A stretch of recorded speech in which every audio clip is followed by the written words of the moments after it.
mentality of the rugby they're playing at the moment, I can't see anything past them. I think Salford's obvious grit, you got to credit him for that. They're working hard for each other in defence as well, and they are managing to get some sort of attacking shapes as well going. Means that you can't completely discount them at home, where they've been really strong. But it's hard to tip against Saints, isn't it, as things stand? Yeah. So I'm going to go Saints too, but by a close-ish margin. I've got 26-16, and I'm guessing you think it's going to be more comprehensive. Yeah, I think something more. I think 40-20. Fair enough. Okay, Friday night's Sky game, 7:45 again, is one that has jumped from Sunday. So Sky have selected this one, so they better live up to the billing. It's Castleford versus Wakefield in the derby there. I've gone with a Castleford win. Although they've been stuttering a bit and they've not been putting in 80-minute performances, I also think Wakefield haven't been kind of showing enough against the teams at the top of the table to suggest that they can score consistently against those sides. So I think Castleford have got more try scoring potential, basically. 30 points to 18 I've pegged this one at. What do you think is going to happen? Yeah, I think Cass on this one. I think the performance they showed last week, they carry that on. I think they're having too much for Wakefield on this one. On moving on to the next game, it's Warrington against Huddersfield, also Friday 7:45. I've got Warrington down for this one. How about you? Yeah, Warrington, 40 points to 4 is my score prediction. Big win, basically, for Warrington. Huddersfield need to find something and need to find it soon. I just don't know if it's going to be yet that they do it. I'm just waiting for Cud Gilvray to come back for the middle eights for Huddersfield now, I think. Yeah, also on Friday at 8 o'clock, it's Widnes against Wigan. I've gone for your boys, Wigan, on this one. Yeah, I mean, Widnes maybe have got a chance to get some attack back into the system, but they're playing against one of the best defences in the league, the second half Kings as well, and I think Wigan will have enough. 36-10 is what I've got, the scoreline prediction now. So Wigan by a few scores. Are you venturing up for this one? Yeah, I'll be there at the Select Security to watch the game. I'm not sure how much before kickoff I will get there, but we will. Me, my uncle, my cousin will be there. Fair enough. On Saturday, it's our bonus Sky game of the week at 5 o'clock. It's the Catalan are at home and they entertain Hull FC this time. I mean, it's always hard to pick Catalan, but I think especially this week, I think I see FC doing too much for them. Yeah, and I agree that Hull FC will win, but I think this is going to be one of those weird Catalan games where they actually stick in it a lot more than you'd expect that they should. And I actually think they're going to do something stupid towards the end to lose in the game. I've got a scoreline prediction of 19-20.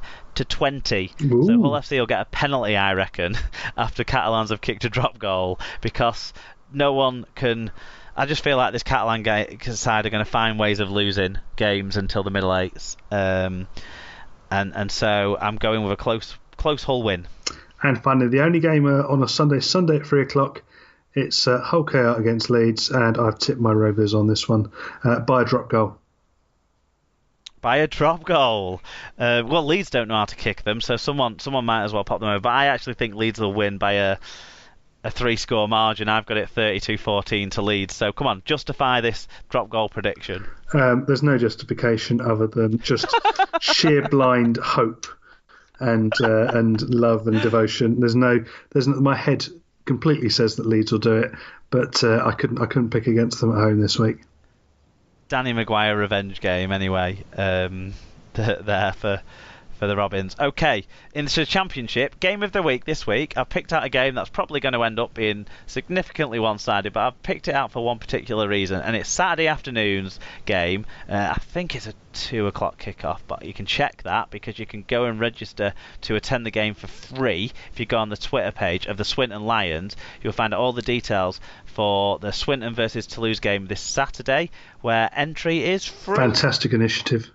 Can't get any cheaper than that. I'm not sure if I'm going to be able to go yet, but it's on the list of potentially. I'm potentially going to go to this one on Saturday, because you can't turn down good free rugby league, and you have to kind of support Swinton in their endeavours here. I think you do have that soft spot for Swinton as well, so that's fair enough. Yeah, but I'm not sure how much they're going to get out of the Wigan dual reg system at the moment, because Wigan now moving into having some reserves games, so for a brief period. So I'm not sure how that's going to fall, but hopefully, Swinton can upset the odds against Toulouse, because Swinton have been getting more competitive in games of late.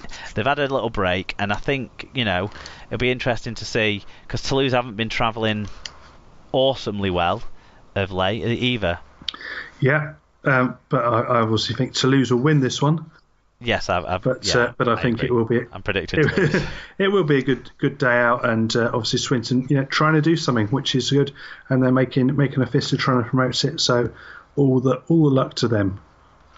Yeah, and the League One game of the week features another team who've been trying to do something this season against a team who actually are doing something on the pitch to equal their rivals. It's Doncaster versus Bradford. It's 1 versus 2. It's top of the table clash in League One, so it's certainly one to whet the appetites.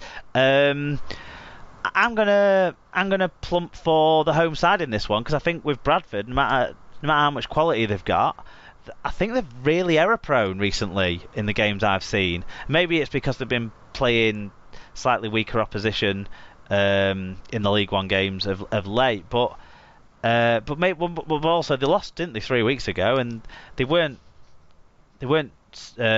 completely perfect at all against Coventry despite the big win. So I'm going to go Doncaster. I've gone the other way on this one. I've gone to Bradford. I just think the class and quality they've got is probably a little bit more, and certainly the experience of that team is a little bit over what Doncaster have got, but I think it'll definitely be a humdinger. Frankie's in though for Doncaster. This is true. Bring some experience. Okay, NRL Brit picks.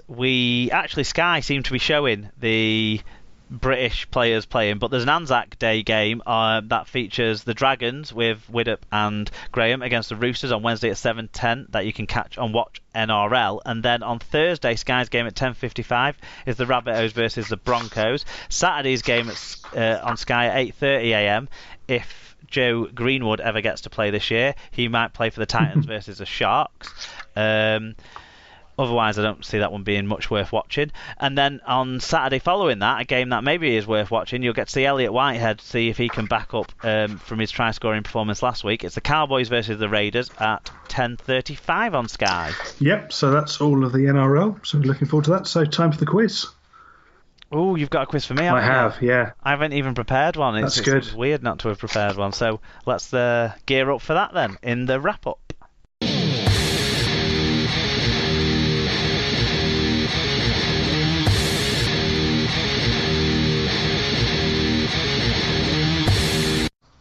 Right, Tim, I've got a pen, I've got paper, I'm ready for the quiz. So I suppose, are you going to be punishing with your testing? Because you probably had the hardest quiz from me before I toned it down a bit for the others. So it starts. So what am I led to expect? It starts off easy and then it gets a bit harder. So this week's quiz is: can you name me from my Twitter bio? So I've gone through. Right. It's one I had an idea for a while back. Went through some people's Twitter bios, and it's up to you to see if you can get them. So we've got 3 players, and then 4 members of the Super League Pod family for you. So we'll start with the 3 players, and to be honest, a lot of players' bios are incredibly boring. It's something I learned through probably going through about 40 yesterday evening. There aren't many that you can get much juicy out of, but we're gonna have a go. So start off, professional rugby league player, Yorkshire lad, living life in Lancashire.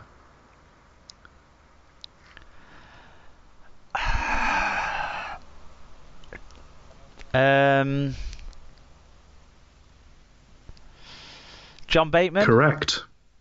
Give yourself a point for that one.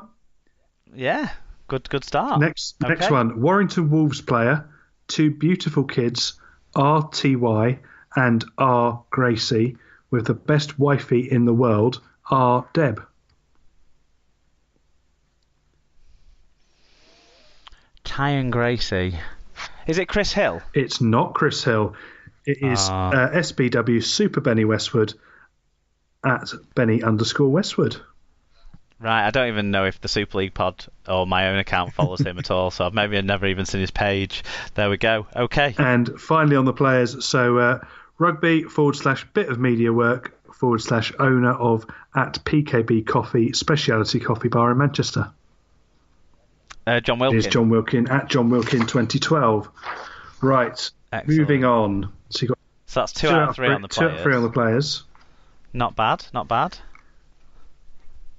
So I need 2 for half marks, don't I? Oh, it's 5. Hang on, how many have I got? Have I got 5? 1, 2, 3, 4, 5. 5 of them from the SLP. 5 listeners? 5 listeners, yeah. Ah, so I need 3 for half marks. Okay. Well, 2 for half marks, sorry. So 3 for above half marks. 2017 at Super League Pod Listener of the Year, runner-up in Players Player Fatboy Rob. to Dr. Bob Phillips, who cures kids with cancer cast tigers. It is Fatboy_Rob. Yeah. Okay, right, good start. We're going to go into a harder one now. Simply bitter old North Sydney Bears supporter. No, that's not that hard. That's Paul Michael Craig, the Thunder from Down Under. It is at Paul _78. Yeah. I agree. Okay. Next one. I agree with you in theory. In theory, communism works. In theory. Super League Pod listener. Okay, you again. I agree with you in theory. In theory, communism works. In theory. Is it the Wakey Y? It is not the Wakey Y. It is, in fact, Christmas. It is at Chris McKeown 80. Ah, right. There you go. Right. Failed on that Number one. 4. Love birds, bikes and rugby. Oh, that's Feathers, Pedals Brian and Davies. It's Brian Davies, 12. That's a classic one. Sorry, I shouldn't have stepped all over that, should I? Should have given the listeners some time on that one. Yeah. Yeah, I apologise, but it's a good bio. It's one of my faves. Yeah. And finally, number 5, love my family in Bradford Bulls. Anger is a gift. That's real dad Tom Crook. It is. I was hoping to catch you out on that one, but there we go. So you did excellently on that one. So 4 out of 5 on the listeners, 2 out of 3. You've comfortably won this week's quiz. I think I've done a good job. Yeah. I'm quite pleased with myself. That was a great quiz. Well done, Tim. I enjoyed that a lot. Sarah apparently has got a quiz for me next week that she's been writing for 6 weeks. So, I've dreaded to think what she can come up with after putting that much time and effort into it. Okay. SLP recommends. Do you know what? I've given this no thought whatsoever this week. I'm not recommending Cruising with Jane McDonald, although my wife would strongly recommend it. We watched the Stephen Lawrence programmes. They were quite interesting. Don't know if I'd recommend them or not. It's a bit of a mood change between that and Jane McDonald. I do agree. Jane McDonald is far more hard hitting, but no, the Stephen Lawrence documentaries that were on BBC in the last week that you can get on the iPlayer, they were an interesting watch. On Friday night when I was sat up watching the Wigan game back, periodically it'd come up saying episode such and such of Cruising with Jane McDonald is available to view now on my Skybox, and then the Stephen Lawrence ones came up, and I was like, oh right, so she's had a good look round and prioritised Jane downloads over serious hard hitting downloads. But yeah, that would be my recommend, I suppose, because it was a good show. But I've not come prepared with one. Okay, this week I've got 2 for you. Firstly, is a charity and a service that is available throughout the country, and it's Talking Newspapers. So if you know anyone who's blind or partially sighted, then there's almost certainly a Talking newspaper in your local area. It's something I volunteer for the Swindon branch. But it's basically where a group of local people get together and they read out the bits of the local paper. So it depends on the local paper. Some do it weekly, some do it monthly, do all sorts of different things up and down the country. You can find them. If you want to find your nearest one, you can go to tnf.org.uk and find your local Talking newspaper. But I definitely recommend it if you know anyone, even if they're just elderly and just want to keep in touch with the community, find out a bit more about what's going on. It's actually a really good way to pick up on your local news, and you can get quite a few of them online as well now. So that's tnf.org.uk. Yeah. brilliant. No, great shout. And my final one is cold brew tea. It's something I started getting on board with last year. But cold brew tea.